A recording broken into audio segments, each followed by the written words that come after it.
Good morning. Hello, hello. Happy Wednesday. So, today we are going to be talking all about hydration.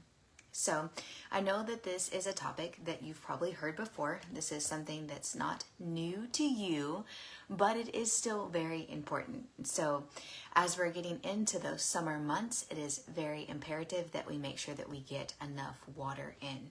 So, it's so easy to get dehydrated when we're out and we're in the sun. And so, this is why I brought this to you today.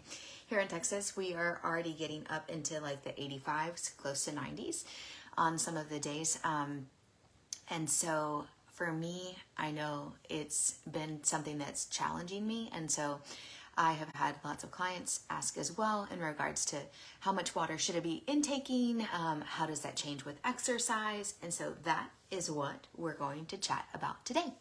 So with that, good morning, Wendy. How's it going? We are going to, first of all, talk about, hey, Christina, what is the importance of hydration, okay? And so 70% of all of our tissues and organs are actually made up of water, okay? So I don't know about you guys, but when we don't have enough water, what I have seen that I do not process things as well. So Wendy says that she gets at least 96 ounces a day. That's awesome. Tanessa says, So you guys, Tanessa hates having to drink her water. And so it's so funny that she would say that. So yeah, water. And so since you guys are already talking about how much water, let's get into that, okay? And so everybody's like, oh, it's 8-ounce glasses, so that's 64 ounces. That's how much, is recommended. This is highly controversial. So like everybody's just like, oh, but is that too much? Is that not enough? So what recent studies have shown is that if you can gauge about half of your body weight in water, then you are doing great for the day, okay? This is if you are, relatively sedentary, okay? And so about half of your body weight if you're just having a normal day that you're in the office, you're gonna hang out, you're not doing any exercise or things of that nature, okay? If you are exercising, the water, of course, changes, okay? So we want to make sure that we hydrate before we go out and exercise, or even if we're doing, yard work. So, I was mowing the yard a couple of days ago, and it was like HOT. And so I wanted to make sure that I got water in because I knew once I started, it was going to be difficult to keep up with the water. Okay, so going in already dehydrated is a big no-go. And so you want to make sure that you're getting, I would say, around 20 ounces right before you go out. And so that like hour before you go out and into the elements, right? And then what you're wanting to do after that is about 8 ounces every 15 to 20 minutes, okay? And so I know that seems like so much water, okay? But what that's equaling is about 24 ounces in an hour time frame, okay? And so I know Tanessa is really great with this, having like a pack on you. So when you are exercising, or even when you're out, just doing yard work and things of that nature, if you're just on a walk or you're just at a park or something like that, having some type of hydration source on you, so then that way it's easy for you to get those little sips in.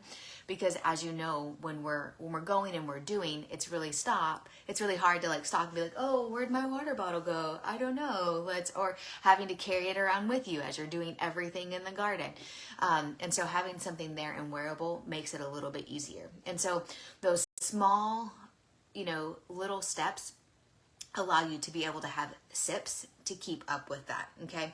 And so that would be the big thing, is like 24 to 32 ounces every hour per se, okay? So getting 8 ounces in every 15 to 20 minutes. And so that will help you, stay up in regards to that hydration, okay? Another thing that we talk about is electrolytes, okay? And so many people say, well, do I need, like a sports drink? Do I need these extra electrolytes, okay? And so it depends on how much you're doing and how long you're out there, okay? And so as we know, a lot of those sports drinks have added sugars, they have added chemicals, they have added colorings, all of these things that are not so great for us and for our bodies to systematically process through. And so there is one out there that's called Body Armor Light. That is something that I would recommend. That is something that if you are out and in the elements, if you are actively like exercising or you are in the elements in the hot direct sun for over an hour, it would be something that your body could benefit from. You could definitely use it more as a treat, that, hey, I was out there, I was doing all this hard work, this is something that I can have. But it's not something that you necessarily need if you're only going to be out and active for, 30 minutes. It's not something that our body has everything that it needs usually within our water consumption and the food that we're eating to allow us to be okay. The other thing would be is if we are out and active for longer than that, the propensity of those things being flushed out, because we are having so much water that you want to be able to replace those back in. The other thing would be salt tabs, that people usually say, hey, do I need this? Is this something that you would recommend? So for the normal average person that is doing moderate exercise, for 30 minutes to an hour, I would say definitely not. But if you are someone that's going to be out and active for, let's say, 8 hours, or you're going to be running for 3, then that would be something that I would say you could potentially utilize later on. But normally we have enough salt in our food to be able to maintain that to where we don't have to be adding in. So in extreme circumstances, yes. In most cases, no. Okay. The other thing that I wanted to talk about is making sure that you have something readily available for you in the house. And so I know if you are like me, I get tired of the H2O, right? I get tired of drinking the exact same thing all the time, right? And so what I have done is actually, I talked about this last week in one of my posts, but I have like a jug in my refrigerator, and it's not even just like a pitcher, like it's an actual jug that you have the little flip top like this and the water comes out, and I have put lemonade in that. And so I just buy like lemon juice at Sam's because it's cheaper in bulk, and then I add stevia into it, and I have like, it's probably 2 gallons, like it's a big container. I got it at the Container Store, like this, and it's like nice and compact, and so it slips right into my refrigerator. And my kids drink it too. I have a hard time with them staying hydrated as well, and so I will fill up their water bottles. I will fill up my water bottles with that.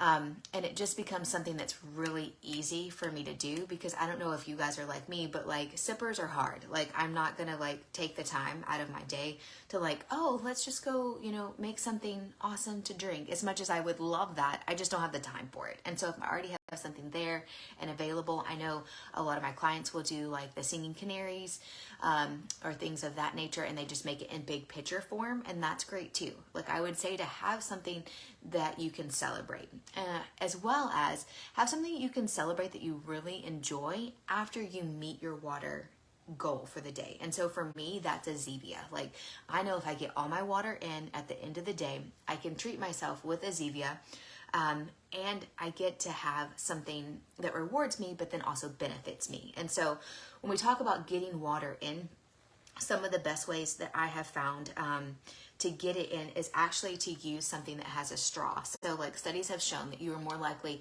to drink more if you have a straw in your bottle. And so for me, like I am not big on the bottles that have the straws like automatically in them, because they just get so icky so quick. Treat yourself more liquid. Yes, Tanessa, it's a great thing. Yes. I don't know about you guys, but those Zevias, they're expensive, and so they are a treat for me. But with that, so the straw. Okay, so if you can have something that has an apparatus like this, like so this I have like an Nalgene bottle is what I have, and I like it because it's bigger and I don't have to fill it up as often.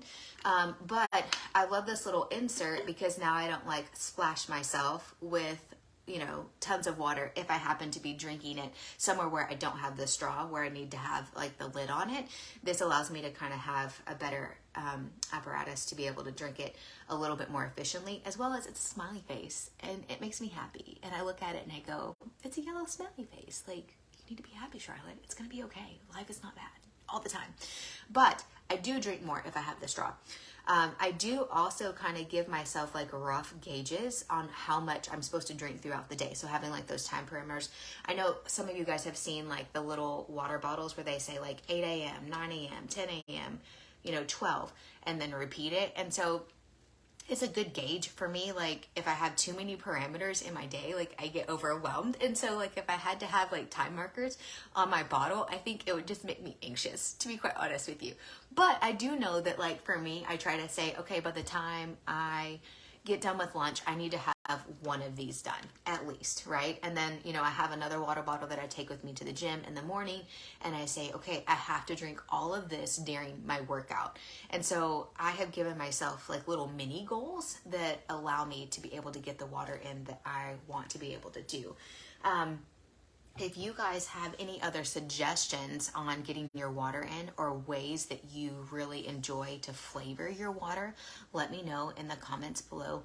I'm going to also talk about a lovely little cheat sheet that I found, and it's from the CDC, and it's talking about ways to implement hydration. And then it also talks about some of the parameters that they gave in regards to hydrating in the heat. And so take a look at that, and I will put that in the comments below just to kind of give you a little guide. I know sometimes it's easier to see these things visually.